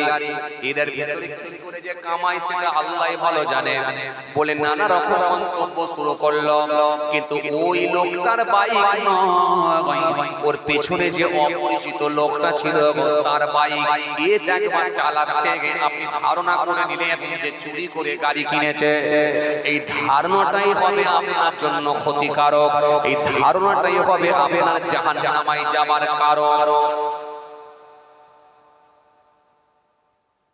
কথা কিছু বুঝতে পারছেন? শুধু বড় জুব্বা পরলে হবে না বাবাজি, শুধু মুখে দাড়ি রেখে ফেললেই হবে না, তো জুব্বা পরলে হবে না। আগে আপনাকে, ও বাবাজি, আগে আপনাকে যেখানে ছিদ্র আছে ওই ছিদ্রগুলোকে গ্যাটিস মারতে হবে, ওই ছিদ্রগুলোকে চোরা লিকগুলোকে বন্ধ করতে হবে। বাইকটা নিয়ে এসে রেখেছেন রাতের বেলায়, এই আমার দিকে তাকান, বাইকটা নিয়ে এসে রেখেছেন রাতের বেলায়, আর সকাল বেলায় দেখলেন সামনের চাকায় হাওয়া নেই। আপনার ছেলেটা উচ্চ মাধ্যমিক পরীক্ষা দেবে, জিজ্ঞাসা করলেন, বেটা কি ব্যাপার বলতে গিরি? রাতের বেলায় আমি কোসপুকুর বাজার থেকে বাইক নিয়ে এসে রাখলাম, সকাল বেলায় হাওয়া শেষ হয়ে গেল, ব্যাপারটা কি? তখন ছেলেটা বলছে, আব্বা ব্যাপার হচ্ছে, আমার মনে হচ্ছে কোথাও চোরা লিক আছে। কোথাও কোথাও কথা বলছেন না, কোথাও চোরা লিক আছে, এই জন্যই মনে হয় হাওয়া বেরিয়েছে। আব্বা তো এক কাজ করো, এখন সব টিউবলেস টায়ার, তো আমার কাছে একটা চায়না সিলিঞ্জি আছে, একটু মেরে দেবো হাওয়া, তুমি অন্তত কোসপুকুর পর্যন্ত চলে যেতে পারবে, গিয়ে তুমি টায়ারটাকে সারিয়ে নিতে পারবে। বেটা বেটা তো ছেলেটা একটু চায়না সিলিঞ্জি দিয়ে পাম্প করে মোটরসাইকেলে একটু হাওয়া দিয়ে যাবার বাপ সেলফে স্টার্ট দিয়ে প্যাশন প্লাস গাড়িটা চালিয়ে পুরো কোসপুকুর বাজারে চলে গেল। বাজারে গিয়ে দোকানদারকে বলছে, এই দোকানদার ভাই, আমার সামনের জায়গাটা চেক করে দাও তো, কোথাও লিক আছে নাকি। দোকানদার তখন টায়ারটাকে খুলে ভালো করে তখন ওই টায়ারটার উপরে শ্যাম্পু পানি মেরে ঘুরিয়ে বলছে, হ্যাঁ চাচা এখানে না দুটো চোরা লিক আছে, হাওয়া বেরোচ্ছে।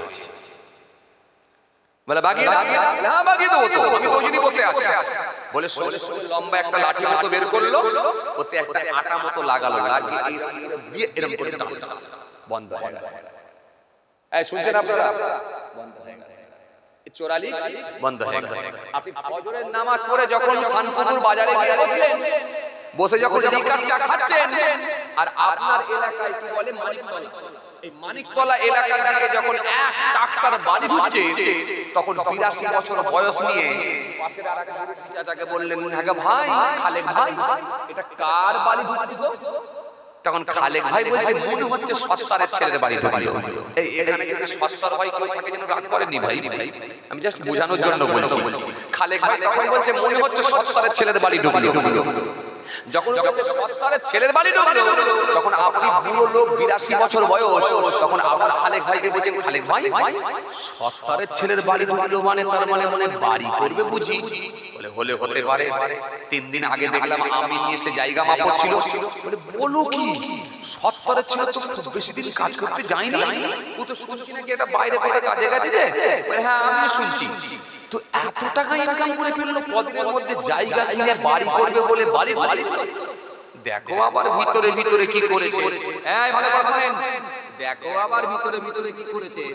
যখন এই 82 বছরের বুড়োটা যখন এরকম কথা বলছে, তখন আপনাকে বুঝে নিতে হবে ওই মুরব্বি দাড়ি ভালো, টুপি ভালো, জুব্বা ভালো, চশমা ভালো, চেহারা ভালো, ওড়না ভালো, রুমাল ভালো, কিন্তু মনটা ভালো নয়। কারণ এই সত্তার ভাইয়ের ছেলে একটা বাড়ি করুক এটা মেনে নিতে পারেনি।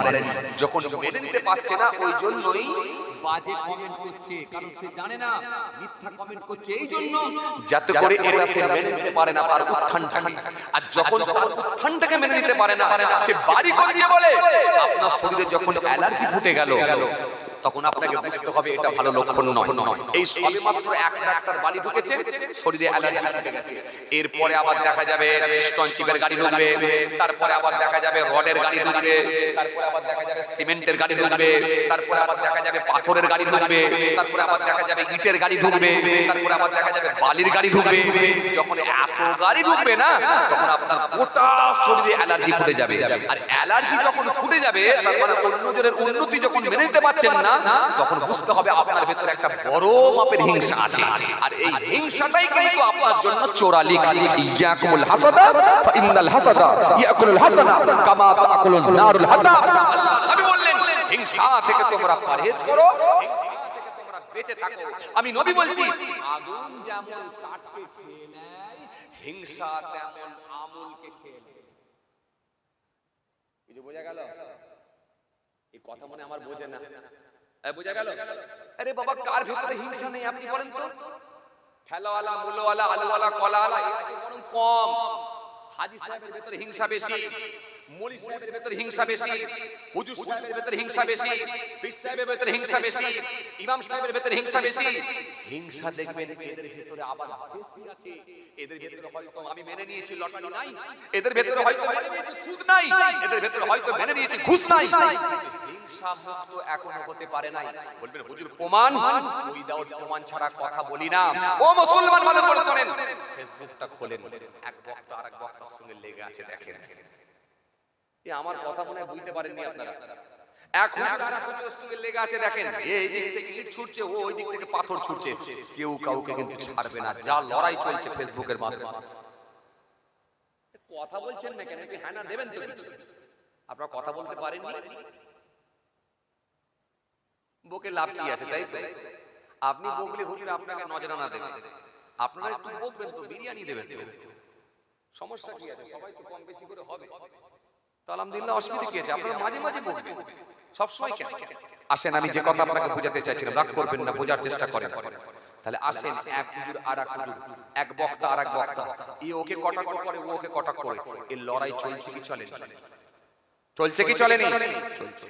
তার মানে আপনাকে বুঝে দিতে হবে, একজনের উন্নতি আর একজন মেনে নিতে পারে না, একজনের দাওয়াত বেশি হলে আর একজনের মেনে নিতে পারে না। এ চাইছে ওকে ডাউন করলে আমি উঠবো, ও চাইছে ওকে ডাউন করলে আমি উঠবো। সমাজের মানুষকে একটাই বার্তা, ও খারাপ আমি ভালো। কথা বলছেন না কেন? ও খারাপ আমি, এর ভেতরে কি ঢুকে আছে? করে বলো হিংসা। কথা বুঝে যাচ্ছে? আর এই চোরালি যদি থাকে আমল শেষ হয়ে যেতে পারে। আসেন, ভুল বলবেন না, রাগ করবেন না, রেজিস্ট্রেশন নাম্বারটা ঠিক রাখেন, ঈমানটা ঠিক রাখেন। বিশ্বাসের জায়গায় কিন্তু কোনো হেলদোল নাই, বিশ্বাসের জায়গায় কিন্তু আপনাকে একেবারে অ্যাক্টিভ হতে হবে। রেজিস্ট্রেশন নাম্বার ঠিক রাখেন। প্রশ্নগুলো টাচ করার চেষ্টা করেন, ভালো হোক নাই হোক, কেমন হোক নাই হোক, টাচ করেন, টাচ করেন। নামাজের ফরজে আইন জানেন না, ফরজে কিফায়া জানেন না, নামাজের মুস্তাহাব ভঙ্গের কারণ জানেন না, ও মুসলমান ভালো করে শোনো, অন্তত নামাজটা ছেড়ে দিও না। এটুকু আল্লাহকে সিজদাটা দাও, আল্লাহর দরবারে কেঁদে কেঁদে বলো, আল্লাহ মাদ্রাসার দূর দেখিনি, মক্তবের চৌকাট পার হয়নি, বাচ্চা বয়সী তখন কাজে কামে বেরিয়ে গেছিলাম, অভাবে সংসার ছিল, বয়স হয়েছে, তোমার ভয় ভেতরে ঢুকেছে, জলসার মাহফিলে গিয়ে 20 বছর ওয়াজ শুনেছি, তোমার হুকুম মেনে নিয়েছি, তাই মসজিদে এসে সিজদা দিচ্ছি। মাবুদ আল্লাহ যেমন করে পড়া দরকার ছিল তেমন করতে পারিনি, মাবুদ তুমি ক্ষমা করো। আল্লাহ ইচ্ছা করলে প্রশ্ন টাচ করার জন্য আল্লাহ ইচ্ছা করলেও মাফ করে দিতে পারে। আর যদি বলে আজাব দিয়ে মাফ করব, তাও করতে পারে। তবুও সাদা খাতা যেন নিয়ে যাব না, সাদা খাতা রাখলে কিন্তু নাম্বার পাবো না। আমার কথা কিছু বুঝতে পারছেন? আমি শুধুমাত্র বাঁচার সাজেশনগুলো দিয়ে যাচ্ছি। খুব বেশি ওয়াজ করব না ভাই, খুব বেশি ওয়াজ করলে আপনারা নিতে পারবেন না, মাথায় আপনাদের গিজগিজ করছে। বড় পীরের ওয়াজ, খালেদ সাহেবের ওয়াজ, ফয়জকুলি হুজুরের ওয়াজ, মুজাদ্দিদ আল ফিসানি হুজুরের ওয়াজ, জি জি, কুতুবউদ্দিন বখতিয়ার কাকি হুজুরের ওয়াজ, মুসা নবীর ওয়াজ, ঈসা নবীর ওয়াজ, দাউদ নবীর ওয়াজ, সুলাইমান নবীর ওয়াজ, ইউসুফ নবীর ওয়াজ, জাকারিয়া নবীর ওয়াজ, ইহইয়া নবীর ওয়াজ, ইউনূস নবীর ওয়াজ। ইউনূস নবী দেশ ত্যাগ করে চলে যাচ্ছেন, নৌকা থেকে কেমন করে পানিতে ঝাঁপ দিলেন, কেমন করে মাছের পেটে গেলেন, সব ঘটনা তো আপনাদের জানা আছে, সব ঘটনা আপনাদের মুখস্থ, জি মুখস্থ। ঈসা নবী রাস্তা দিয়ে হেঁটে হেঁটে যাচ্ছেন, কেমন করে মুর্দাকে জিন্দা করলেন, সব মুখস্থ। হরিণ খেয়ে আবার সে কেমন করে জিন্দা করলেন, সব মুখস্থ। আমি আপনাদেরকে বেশি বাঁচাবো, খালি জাস্ট খালি বলছি এটুকু করে টাচ করে যায়, কি টাচ যেমন পাচ্ছেন করেন, ছেড়ে দেবেন। আর একটা কথা বলবো, জাননেওয়ালা ব্যক্তির কাছে যদি সুযোগ হয় একটু অন্তত চেষ্টা করে নেন, যাতে করে যতটা পারা যায় সঠিক হোক। কথা বললেন, রমজান মাসে একটা মাস রোজা, বেশি বেশি একটা মাস রোজা, এটুকু করেন। আবার বলছি, যদি আলহামদুলিল্লাহ আপনি নফল বেশি করতে পারেন তো আলহামদুলিল্লাহ, আলহামদুলিল্লাহ। আপনি নফল যদি বেশি করতে পারেন তো আলহামদুলিল্লাহ, আমি বারণ করব না। কিন্তু যদি না পারেন, এটুকু যেন অন্তত ছেড়ে দেবেন না, এটুকু করেন, ইনশাআল্লাহ কাজ, ইনশাআল্লাহ কাজ পাবেন। আর একটা সহজ আমল আপনাদেরকে দিচ্ছি, পারলে আপনি বিছানায় যখন শুয়ে থাকবেন, এই ভালো করে শুনে নেন, বিছানায় যখন শোবেন, রাত্রি কাজে কামে ব্যস্ততায় সারা দিন ধরে কেটে গেছে, বিভিন্ন রকম কর্মের সঙ্গে যুক্ত হওয়ার কারণে সময়টা আমাদের ওই দিকেই অতিবাহিত হয়ে যায়, সময়টা আমরা ওই দিকে ইনভেস্ট করি বেশি। চলেন বাদ দেন, যা হয়েছে হয়েছে, কেটে গেছে। জোহরের নামাজ টাইমে, আসরের নামাজ টাইমে, মাগরিবের নামাজ টাইমে, এশার নামাজ টাইমে, এটুকু পড়ে নিয়ে হাত দাঁত খেয়ে যখন বিছানায় শুতে যাবেন, বেশি নয় 7 বার অন্তত কলমা শরীফ পড়ে ঘুমাবেন। আমি আপনাদেরকে একটা আমল দিয়ে গেলাম, এটা পড়ে 7 বার অন্তত, খুব বেশি নয়। চাস্তে নামাজ পড়তে বলছি, যদি পড়তে পারেন আলহামদুলিল্লাহ, আমি মানা করব না, মানা করার মতো হিম্মত আমার নেই, মানা করলে আমার গলায় অবস্থা, আমার ঘাড়ে বোঝা চেপে যাবে, মানা করলে আমার অবস্থা খারাপ হয়ে যাবে।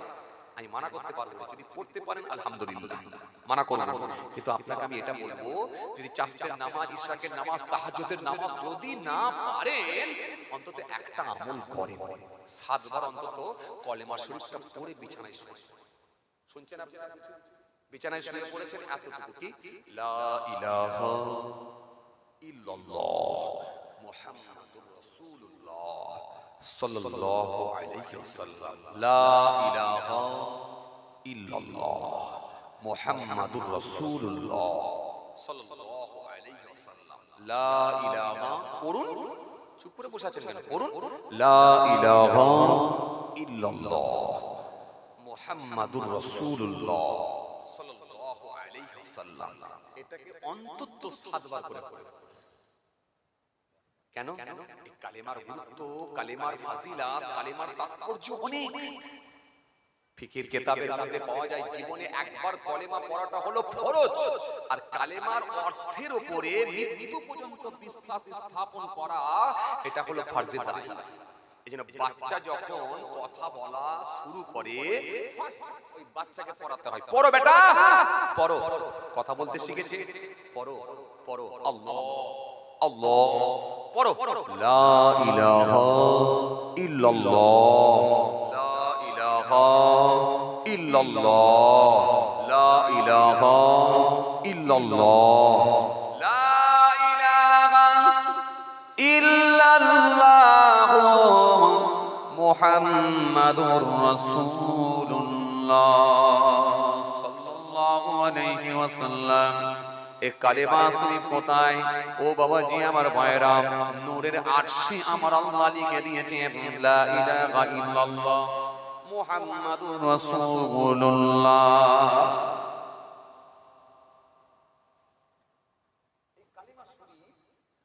যখন আপনি পড়বেন আমার আল্লাহ বড় রাজি হয়, বড় খুশি হয়ে যায়। এজন্য আপনি পড়ুন, এটা বন্ধ দেবেন না, এটা করুন ইনশাআল্লাহ। ইনশাআল্লাহ আপনি উপকৃত হবেন ইনশাআল্লাহ। কাজ ও মুসলমান ভালো করে শুনে রাখেন, ভালো করে জেনে রাখেন। নাজহাতুল মাজালিস কিতাবের মধ্যে পাওয়া যায় লা ইলাহা ইল্লাল্লাহ, এর মধ্যে 12টা অক্ষর আছে। এই আমার দিকে তাকান, কটা? 12টা। যদি কোনো ঈমানদার একবার শ্রদ্ধার সঙ্গে কলেমা শরীফটা পড়ে, আমার আল্লাহ ইচ্ছা করলে তার পূর্বের 12 মাসের গুনাহগুলোকে maaf করে দিতে পারে। একটু জোরে বলবেন না, একটু জোরে বলবেন না। হে তরুণিয়া নওজোয়ান জওয়ানেরা, ইয়া মে মুরব্বিয়ানেরা, বাবারা শুনে কে দিন বাবা, বাবারা জেনে কে দিন বাবা। হযরত নবী মুসা একদিন আল্লাহর কাছে বললেন, ও আমার আল্লাহ, ও আমার মাবুদ, ও আমার স্রষ্টা, ও আমার সৃষ্টিকর্তা, আপনি আমাকে একটা স্পেশাল নাম শিখিয়ে দেন যেটা আমি সর্বসময় আপনাকে ডাকব। আমার আল্লাহ বললেন, ও মুসা পড়ো পড়ো পড়ো পড়ো লা ইলাহা ইল্লাল্লাহ। হযরত মুসা বলেন, আল্লাহ এই নামটা তো আপনার প্রত্যেক বান্দারাই জানে, সুতরাং আমি হলাম আপনার স্পেশাল নবী, আমি হলাম আপনার স্পেশাল রাসূল। আমার উপরে আপনি কিতাব নাজিল করেছেন, কিতাব অবতীর্ণ করেছেন, তাওরাত কিতাব দিয়েছেন। আপনি আমাকে মিরাকেল অলৌকিক ক্ষমতা দান করেছেন। আমার হাতের লাঠিখানা যখন জমিনের উপরে ছেড়ে দিয়ে বিরাট বড় সর্প, বিরাট বড় সাপ হয়ে যায়, আমার হাতখানা নিয়ে যখন বগলের মধ্যে গোলাকার করিয়ে সূর্যের ন্যায় যদি সূর্যের ন্যায় আলো হয়ে যায়। জোরে বলতে পারেন না? এই জন্যই তো আপনাদেরকে বলছি এগুলো বলবেন, এইগুলো বলার জন্যই তো মাহফিল। এইগুলোকে ভাববেন না ছোট ইবাদত, এগুলো ভাববেন না।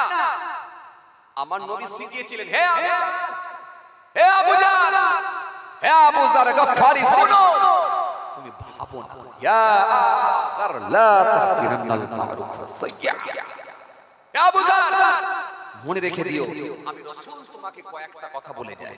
জীবনে এমন কিছু ছোট ছোট কাজ আছে যেগুলো আকারে ছোট ছোট হতে পারে, ক্ষুদ্র হতে পারে, তা বলে সেগুলোকে তুমি নেগলেক্ট করো না, ঘৃণা করো না। হে আবু জার, জীবনে এমন ছোট ছোট কাজ আছে যেগুলো আকারে ক্ষুদ্র, আকারে ছোট, তা বলে সেগুলোকে তুমি ঘৃণা করো না। হতে পারে আমার আল্লাহ যদি রাজি হয়ে যায়, ওই ছোট্ট আমলটাই আমার আল্লাহর কাছে একটা রহমতের জারিয়া করে দিতে পারে। আরো জোরে বলেন, আরো জোরে বলেন। হে আবু জার শোনো, রাস্তা দিয়ে হেঁটে হেঁটে হেঁটে হেঁটে যাচ্ছ, রাস্তার উপরে পড়ে আছে একটা বড় পাথর পড়ে আছে, রাস্তার উপরে পড়ে আছে পাটার উপরে লাগানো পেরেক লাগানো একটা ভ্যানে করে পাটা নিয়ে যাচ্ছিল। আর কি বলে পাটা নিয়ে যাচ্ছিল, রাজমিস্ত্রি যখন পাটা নিয়ে যাচ্ছিল, লম্বা একটা টুকরো পাটা পড়ে আছে, ওই পাটার উপরে 5 থেকে 7 খানা পেরেক এরকম লম্বা হয়ে আছে। যদি তোমার চোখে পড়ে যায়, ও আবু জার শোনো শোনো, রাস্তা দিয়ে হেঁটে হেঁটে যাচ্ছ, একটা কাঁটা ছাড় পড়ে আছে।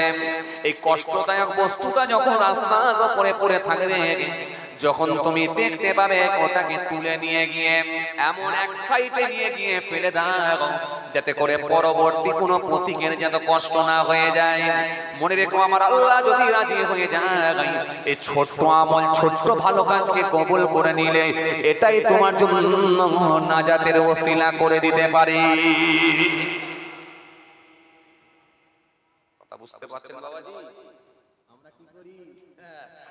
হ্যাঁ, তক্তা যদি ধারে থাকে ও তুলে নিয়ে এসে আবার মাঝখানে রাখছে, বলে বেটা আমার পায়ে লাগতে লাগতে রয়ে গেছে, দাঁড়া পরের লোকটার পায়ে যেন মিস না হয়। আছে না নাই? কথা বলে আছে না? হ্যাঁ, আমি আপনাকে কি শিখাচ্ছি? চাপ লেবার কিছু নেই, চাপ লেবার কিছু নেই। প্রথমেই বলেছিলাম বাইক ধুয়ে দিয়েছিল, প্রথমেই বলেছিলাম জামা পরিষ্কার করেছিল, ঝাড়ুটা নিয়ে গিয়ে খালি একটু বারান্দাটা পরিষ্কার করে দিয়েছিল, মালিকের মন জয় করেছিল। এই শুনছেন কথা? মালিকের মন জয় করেছিল। মালিক বলেছিল আর বাকি কাস্টমার গুলো যে বাকি যেগুলো আমার কি বলে আমার যেগুলো বাকি কারিগর গুলো আছে এই কারিগর গুলোর মতো কিন্তু এই কারিগরটা নয়।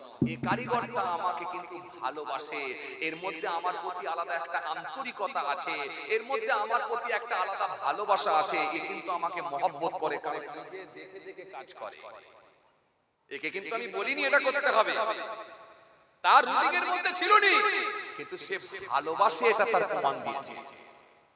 আমার আল্লাহ বলেছিলেন তোমাকে নামাজ পড়ো, রোজা রাখো, চাপ আমি বেশি দেব না, অন্যায় কাজগুলো থেকে বিরত থাকো, কিন্তু ভালোবাসার পরিচয় দিয়েছেন, নবীর সুন্নাত মেনে নিয়েছেন, কষ্টটা বস্তু সরিয়ে দিয়েছেন, এটা কাজ হয়ে যেতে পারে। চলুন চলুন, আমি যে কথা আপনাদের বলতে বলতে চলে এলাম। কষ্ট হচ্ছে বাবাজি? এই জোরে বলুন, কষ্ট হচ্ছে বাবাজি? আলহামদুলিল্লাহ, আলহামদুলিল্লাহ। চলেন, আর অল্প সময় আছে, খুব বেশি সময় নয়। আসেন, খেয়াল করেন, আমি সেই এক রাস্তায় একটু গুলিয়ে সেই ওই দিকে চলে গেছি, ভাইরা আনতে গিয়েছিল, সে ওই দিক দিয়ে হয়ে সে ব্রিজের উপর দিয়ে এসে ভিতর দিয়ে এসে আসতে আর রাস্তাও খারাপ। কথা বুঝতে পারছেন? না হলে এই যে 15-20 মিনিট লেট হলো, এই 15-20 মিনিট লেটটাও হতো না, আমি ঢুকিয়ে যেতাম ইনশাআল্লাহ। তো যাই হোক, কারণ আমি শুনলাম যে এই ভেতর দিক দিয়ে নাকি রাস্তা ওটা দিয়ে আসলে নাকি তাড়াতাড়ি হয়ে যাবে। যাই হোক, আসলে যাই হোক, রাস্তাঘাটের ব্যাপার, এই 15-20 মিনিট এদিক ওদিক হয়ে গেছে। তো আল্লাহ আনিয়েছেন, দুটো কথা বলে যাচ্ছি, এগুলো কাজে লাগাবার চেষ্টা করব ইনশাআল্লাহ। চলুন, কি বলছিলাম? মুসা কালিমুল্লাহর কথা বলছিলাম, তাই না? মুসা সাল্লাল্লাহু আলাইহি কথা বলছিলাম। আসে বাবাজি, হজের মধ্যে কিছু শিক্ষামূলক আলোচনা রাখতে হবে, যাতে করে মানুষ সেগুলো পেয়ে উপকৃত হয়। এখানে সব লোক যে আমল করবে এমন নয়, আবার সবাই যে বাদ দিয়ে দেবে এমনটাও নয়। কথা বলেন? এখানে এতগুলো দাড়িওয়ালা লোক দেখতে পাচ্ছে, এরা কিন্তু এই ওয়াজের মাহফিলে এসে বসে এই জায়গা থেকে দাড়িওয়ালা হয়েছে। কথা বলছেন না কেন? এমন লোক আছে জীবনে কোনোদিন মাদ্রাসার দোষ দেখে, মক্তবের চৌকাট পার হয়, 10 বছর 12 বছর 15 বছর ধরে ওয়াজ শুনেছে, তার ভেতরে আল্লাহর ভয় ভীতি ঢুকে গেছে, ঢুকে গিয়ে বলে আর রাসূলের সুন্নাত ছাড়বো না। নবী হাদিসের মধ্যে বলেছে একটা সুন্নাত আমল করলে 100টা শহীদের থেকে বেশি সওয়াব পাওয়া যায়, সুতরাং আর ছাড়বো না, নবীর সুন্নাতটা আমল করব, দাড়িটা রাখবো। নবীকে জিজ্ঞাসা করা হলো আইয়ুন নাসি খায়রুন ইয়া রাসূলুল্লাহ, ইয়া রাসূলুল্লাহ, হাবিবাল্লাহ, কোন মানুষটা সবথেকে ভালো মানুষ? নবী বলে ক্বালা লিমান তাওয়ালা আমরুহু ওয়া হাসানা আমালুহু। নবী বলেন বয়স বেশি আর সাথে আমল ভালো। সাহাবায়ে কেরামেরা বুঝতে পেরে গেলেন বয়স বেশি সাথে আমল ভালো। বয়স বেশি মানে বোঝা গেল অনেক বয়স পেয়েছে, মানে 70 বছর 80 বছর 90 বছর 100 বছর পেয়েছে, কিন্তু আমল ভালো। আইয়ুল আমাল আহাব্বুল্লাহ আযজা ওয়া জাল, ইয়া রাসূলুল্লাহ, হাবিবাল্লাহ, সবথেকে ভালো আমল কি আমল? নবী বলেন ক্বালা আস-সালাতু আলা ওয়াক্তিহা, নামাজের সময় নামাজ পড়ে নেবে। হায়রে জোরে বলবেন না? এখানে বহু মানুষ বসে আছে, দেখেন এশার নামাজও পড়েন, এমন লোক আছে। একদম যে নেই বললে হবে না, আমি প্রথমে এই ওষুধ দিয়ে দিয়েছি। কেন? এলাকায় সুদখোর বাড়ছে, ঘুষখোর বাড়ছে, মিথ্যাবাদীও বাড়ছে, এলাকায় জলসাও বাড়ছে, হুজুরও বাড়ছে, মক্তব্য বাড়ছে, ইমাম সাহেব বাড়ছে, তাহলে এইদিকেও বাড়ছে ওদিকেও বাড়ছে, কারণ কি? একদিক তো কমা দরকার। কথা বলছেন না কেন? একদিকটা তো কমবে আর একদিকটা তো বাড়বে, তার মানে এই দিকটাও যখন বাড়ছে ওদিকটাও যখন বাড়ছে, তখন বুঝে যাচ্ছে একটা লোক দুই জায়গায় সার্ভিস দিচ্ছে। কথা বলছেন না কেন? ও দেখে সার্ভিস দিচ্ছে, দিনের বেলা বন্ধনের খাতায় নাম ঢুকিয়েছে, রাতের বেলা জলসার খাতায় নাম ঢুকিয়েছে। আরে কথা বলছেন না কেন? মাঝে মাঝে জলসার মাহফিল থেকে উঠে প্যান্ডেলের পাশে গিয়ে হাফ টান মারছে, কথা বলেন, লাল বাতির টান মারছে, আবার পকেটে বিড়ির ব্যান্ডেল রেখে দিয়েছে, আবার জলসা এসে বসে বসছে। তাহলে ওখানেও আছে এখানেও আছে, যার কারণেই গোলমাল। চলুন, তবে আপনাকে আমি একটা কথা বুঝাতে চেয়েছিলাম, কি বলুন তো, যে তবে একটা কথা বুঝাতে চেয়েছিলাম, এই যে এত মাহফিলে এত মানুষ বসে আছে, তাহলে এমন লোক আছে যে মাদ্রাসার দৌড় দেখে না আর মাহফিলের চৌকাট পার হয় না, কিন্তু এই জলসার মাহফিলে বসে তার অন্তরে আল্লাহর ভয় ভীতি ঢুকে যাওয়ার কারণে সে আজকে দাড়িওয়ালা হয়েছে। হয়েছে কি হয়নি? দাড়িওয়ালা হয়েছে, কারণ নবীর একটা সুন্নাত আমল করব 100 শহীদের থেকে বেশি সওয়াব পাবো। জি, তাই আল্লাহর ভয় ঢুকেছে, এইজন্য নামাজ পড়ছে, এইজন্য তাসবিহ পড়ছে, জিকির করছে, এটাই তার উপকারে এসে যেতে পারে।